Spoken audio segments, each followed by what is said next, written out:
झारखंड विधानसभा चुनाव अपनी चरम सीमा पर पहुंच चुका है। इंडिया और एनडीए गठबंधन ने अपनी अपनी घोषणा जारी कर दी है, लेकिन मैनिफेस्टो को लेकर के अभी भी जनता में कई जगह संदेह है। हर दिन सभी स्टार प्रचारकों का जमावड़ा लग रहा है। 13 नवंबर को पहले चरण का मतदान होगा, वही 20 नवंबर को दूसरे चरण का मतदान होना है। इस दौरान पल पल राजनीति बदल रही है। मैनिफेस्टो की बात कर ले तो जनता में अभी भी संशय है। स्टार प्रचारकों का क्या कुछ असर पड़ रहा है झारखंड की जनता पर, इसका भी जानकारी ले लेते हैं। सहयोगी गिरिडीह से इस वक्त हमारे साथ श्रीकांत बने हुए हैं। तो श्रीकांत, सवाल ऐसे में ये उठ रहा है कि स्टार प्रचारकों का लगातार दौरा पड़ रहा है झारखंड में। आज भी बहुत सारे दिग्गज झारखंड के सरजमीन पर उतरने जा रहे हैं। कुछ दिन पहले उत्तर प्रदेश के मुख्यमंत्री योगी आदित्यनाथ आए थे। अगर आप इंडिया गठबंधन की बात कर लें तो मल्लिकार्जुन खड़गे भी आए थे। दोनों के सभाओं में जमीन आसमान के अंतर थे। जहां एक तरफ देखा जाए तो मल्लिकार्जुन खड़गे की सभा में सीटें खाली मिली, तो वही सीट नहीं थी योगी आदित्यनाथ की सभा में कि लोग बैठे। क्या आप कुछ कहेंगे, कितना असर इस सभाओं का आम जनता के ऊपर?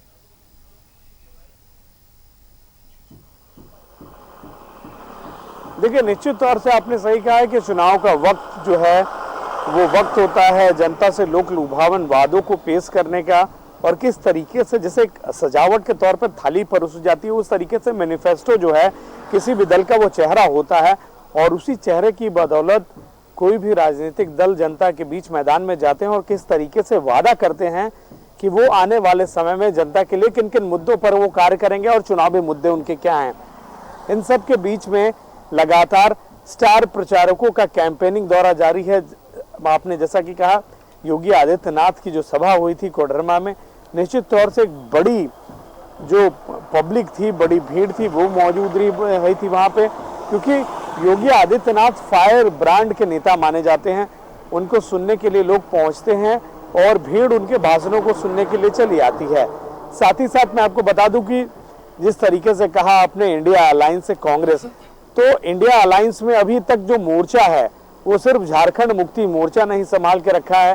हेमंत सोरेन और कल्पना सोरेन के सहभाव में ही भीड़ उमड़ रही है, लेकिन कांग्रेस अभी तक अगर आप देखेंगे तो कांग्रेस का कोई भी ऐसा बड़ा चेहरा या बड़ा दौरा या बड़ी जनसभाएं नहीं हो रही हैं। निश्चित तौर से मल्लिकार्जुन खड़गे जो बड़े नेता हैं वो झारखंड आए थे, वो बड़े कद के नेता हैं, लेकिन क्या कांग्रेसी कार्यकर्ता ग्रास लेवल पर, ग्राउंड लेवल पर, रूट लेवल पर जाकर मेहनत कर पा रहे हैं? क्या मैनिफेस्टो को जनता के बीच लेकर जा रहे हैं? और क्या जनता में पकड़ है उनकी? इस बात का सीधा असर चुनाव में देखने को मिल रहा है। और इंडिया गठबंधन में अगर आप बात करें तो कांग्रेस की पकड़ जो है अभी तक वो ढीली नजर आ रही है। कहीं ना कहीं अगर आप उसकी अपेक्षा देखेंगे तो झारखंड मुक्ति मोर्चा हो या फिर आने वाले समय में अगर आप देखेंगे तो तेजस्वी यादव की सभाएं भी होंगी। निश्चित तौर से आरजेडी भी इस गठबंधन में शामिल है, लेकिन अभी तक कांग्रेस की जहां तक बात की है आपने, तो कांग्रेस कुल मिला जुला कर अगर आप देखेंगे तो कांग्रेस ग्रास लेवल पर, ग्राउंड लेवल पर और चुनावी जनसंपर्क अभियान में और चुनावी मुद्दे में अभी तक पिछड़ती हुई नजर आ रही है। अगर देखा जाए कांग्रेस को लेकर के, तो अगर केंद्र की बात कर ले तो केंद्र में मजबूत और एक मजबूत पार्टी है विपक्ष को लेकर के अगर देखा जाए तो, लेकिन वही अगर सत्ता पक्ष की बात करते हैं राज्य में, तो यहाँ पर इसकी तस्वीर एक धुंधली से नजर आती है। आगे जेएमएम ही नजर आता है। क्या लगता है, कांग्रेस अपना अस्तित्व खोती जा रही है झारखंड में?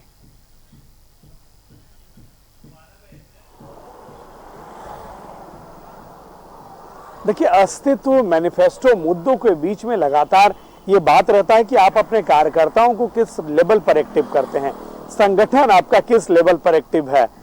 बूथ लेवल से लेकर पंचायत से लेकर और जिला से लेकर प्रदेश तक में क्या आपके कार्यकर्ताओं के बीच में आपने किस तरीके से संवाद स्थापित किया है। 5 साल में जो आपके मंत्री रहे, जो विधायक रहे, उन्होंने कार्यकर्ताओं को कितना देखिए, क्योंकि चुनाव जो है वो नेता नहीं लड़ते हैं, चुनाव कार्यकर्ता लड़ते हैं, चुनाव संगठन लड़ता है। अकेले नेता मंत्री जो होते हैं उनके बस की और उनके ये जो बूते की बात नहीं होती है। पूरा का पूरा चुनाव डिपेंड होता है कार्यकर्ताओं पर, और कार्यकर्ता चूंकि गांव लेवल पर, पंचायत लेवल पर, बूथ लेवल पर बड़े नेता निश्चित तौर से सभाएं करेंगे, अगले दिन वो चले जाएंगे, लेकिन गांव लेवल पर जो घूमना है, जो भ्रमण करना है, जो बूथ लेवल पर लिस्ट बनानी है, वोटर लिस्ट बनानी है, गांव में चौक चौराहों मोहल्ले पर अपनी बातों को बताना है, वो सारा काम संगठन का है। तो संगठन कहीं ना कहीं जितना झारखंड मुक्ति मोर्चा का संगठन धारदार है झारखंड में, इसलिए तो झारखंड मुक्ति मोर्चा बड़े भाई की भूमिका में रहता है। और देश का भले ही विपक्ष हो कांग्रेस, लेकिन झारखंड में कांग्रेस हमेशा छोटे भाई की भूमिका। निश्चित तौर से हेमंत सोरेन की सभाएं हो रही हैं, अच्छी भीड़ आ रही है। कल्पना सोरेन लगातार ताबड़तोड़ सभाएं कर रही हैं, उनकी सभाओं में भी भीड़, काफी बड़ी भीड़ आ रही है और उनको सुनने के लिए भी आ रही है। लेकिन अगर उसके अनुपात में अगर आप कांग्रेस की बात करते हैं तो संगठन के मामले में ये मजबूरियां जो हैं, या फिर इसे संगठन के तौर पर आप कहिए कि ढीलापन है कांग्रेस का, नजर आ रहा साफ तौर पर। फिलहाल बहुत बहुत शुक्रिया श्रीकांत आपका इन तमाम जानकारियों के लिए। कांग्रेस वो छवि नहीं बना पा रही है राज्य में जो छवि देश में है। कहीं ना कहीं जेएमएम आगे है, जैसे कि श्रीकांत ने कहा कि कांग्रेस राज्य में छोटे भाई के तौर पर अपनी भूमिका निभा रही है। देखने वाली बात यह होगी कि जनता क्या कुछ राय लेती है। फिलहाल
like and share videos, subscribe करें हमारा चैनल और प्रेस करें बेल आइकॉन। न्यूज़ 11 भारत, सच है तो दिखेगा।